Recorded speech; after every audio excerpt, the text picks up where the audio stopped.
So, proceed na tayo sa actual na. I-voice over ko na lang para okay na okay yung vlogs natin. Ito yung gagamitin ko na photo top, yung broken glass na holographic. At syempre, ito naman yung pinaka-design natin. Para sa video tutorial kung paano gumamit ng photo top, ilalagay ko na lang sa description yung link para naka-separate video siya. Pwede siyang gamitan ng squeegee, kagaya ng itinuro ko sa intro, or pwede kayong gumamit ng cold lamination sa inyong mga machine. Ito yung pinaka-button pin machine ko, mga tropa ko, and kung mapapansin ninyo, medyo merong isang malalim at medyo meron namang mababaw lang. Dun sa mababaw, dun natin ilalagay yung pinaka-lata. At eto naman yung gunting na gagamitin natin na panggupit dun sa ating pinaka-design para mag-form ng circle.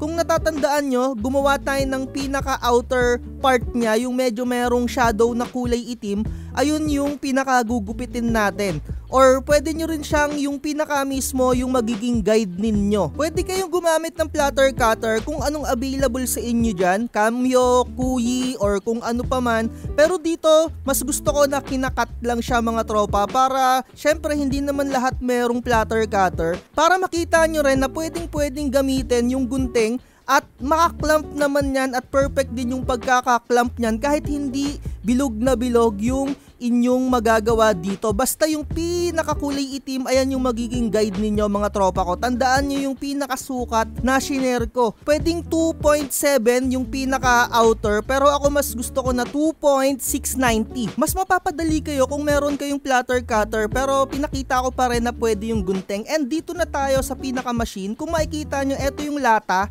Hindi kayo dito maglalagay sa malalim. Doon kayo maglalagay sa mababaw na part at masusukat nyo yan dito kasi same na same yan ng pinaka mold niya na 2.25.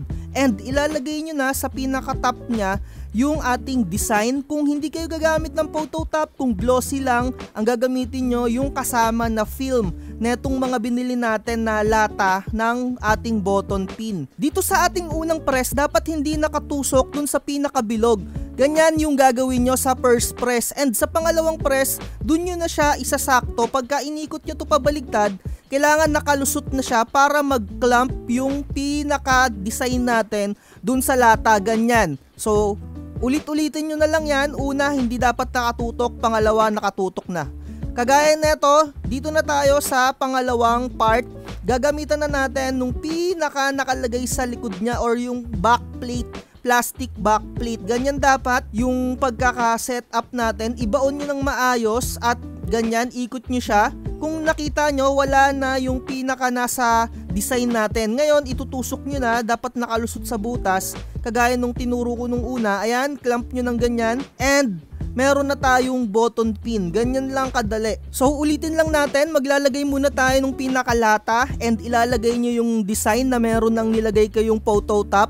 Kung walang photo top, ang ilalagay ninyo yung pinaka-film nila na transparent. Tapos iikot nyo na to. Dahan-dahan lang din dito sa pag-ikot para hindi sumablay yung design ninyo. At dapat hindi nakatusok yung pinakasentruhan niya dun sa butas. Press nyo ng ganyan and iikot nyo na. Pero bago nyo iikot, syempre ilagay nyo muna yung pinaka-plastic backplate niya. Dapat nandyan sa pinakataas yung pinaka-pang-clamp dun sa kung saan siya ipipin.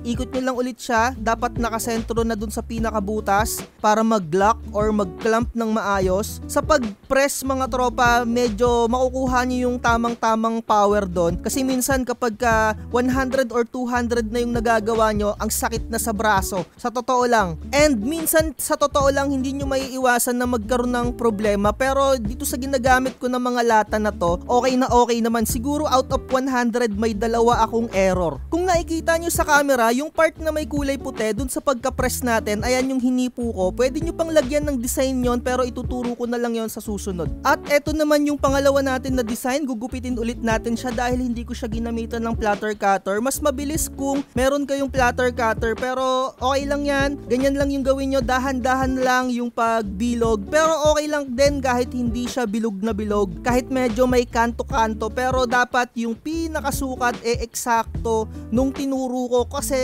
kapag konting may sobrang sukat doon, pangit na minsan yung pagkakaklamp niya, or minsan naman kulang yung pagkakaklamp, hindi siya maayos. Kaya make sure na okay yung sukat ninyo dun sa tinuro ko, ganun lang yung gawin ninyo. And syempre kuha lang tayo dito ng pinakalata, ilalagay ulit natin dito sa ating machine. Ito yung ating lata. China yung ganito kong binibili. Meron din naman din local, try nyo na lang din, no? Ayan, ganyan lang. And ilagay nyo yung design ninyo na may photo top. Tapos ipihit lang ninyo dyan. Kailangan ganun na nakatapat. Tapos magiging nakabaligtad sa'yo. Dito, isasaliwa mo yung pinakabutas, dapat hindi siya masushoot. And lalagay mo na yung pinaka backplate niya, dapat ganyan din. Yung pinaka parang pardible nasa ilalim, diin mo lang siya ng ganyan. Kailangan maayos and ikot mo, nawala na yung ating design. Tapos ishoot mo yung pinaka guide niya para mag-clamp. Ayan, and syempre meron na tayong button pin. Ganyan lang kadali mga tropa, kitang-kita nyo naman yung ating holographic effect. Next na tayo sa packaging. May mga OPP plastic din na walang adhesive kagaya neto, dahil nagbebenta-benta rin ako ng mani, kaya meron akong mga ganon na plastic. Pero mas maganda yung merong adhesive. And eto naman yung ginagamit ko na pambutas para merong lalagyanan yung pinaka-clip niya sa ilalim para magandang-maganda yung pagkaka-present natin. Ganyan lang yung ginagawa ko.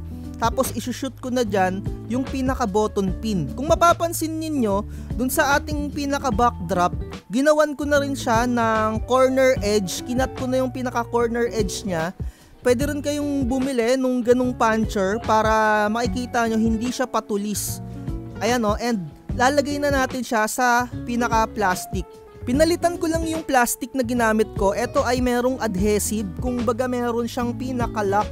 Kung makikita nyo, diba, mas maganda or mas presentable tignan kapag ibibigay na natin kay customer. Yung customer ko nga pala dito, ito ay ibibigay nila or giveaway para sa kanilang organization sa school. Halimbawa ay org ng IT, diba? Ito nga yung nag-avail sa akin. So, ganyan lang yung ginagawa ko. Dito sa backdrop, ang ginawa ko talagang back-to-back printing. Kung nakikita nyo yung kulay dilaw. At ito naman yung magiging lock natin, yung tinuro ko sa inyo kanina.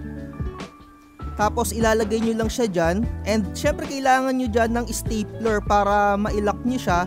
Once na matapos to, pwede nyo na siyang ibenta or kung pangbenta ninyo or nasa sa inyo kung yung customer nyo for bulk order. Pero isa to sa mga magandang pang display sa inyong mga shop or kung meron kayong mga coffee shop or kahit na anong shop, gawa kayo ng mga personalized na ganito. Sobrang benta neto mga tropa. One time meron akong napuntahan na kapihan, kung makikita ninyo, ibang-iba talaga kung merong backdrop, pero nasa sa inyo kung ano yung diskarte ninyo. At meron din silang tinitindang mga fin. I'm gay? No, I'm a cool dad.